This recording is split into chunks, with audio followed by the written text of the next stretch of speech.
ప్రార్థన చేస్తే ఏం కలిగినది? 38వ వచనం, మొదటి రాజుల గ్రంథం 18వ అధ్యాయంలో 38వ వచనం ఏమైంది? అతడు ఇలాగు ప్రార్థన చేయుచుండగా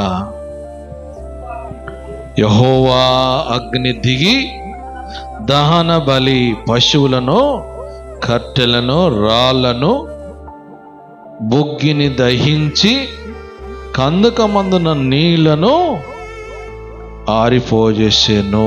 హల్లెలూయా, హల్లెలూయా. ఏం కలిగినది? ఏలియా ప్రార్థన చేస్తే ఏమైపోయింది? ఏమైపోయినాయట? రాళ్ళు, కట్టెలు, పశువు ఇవన్నీ కూడా కాల్చబడ్డాయి.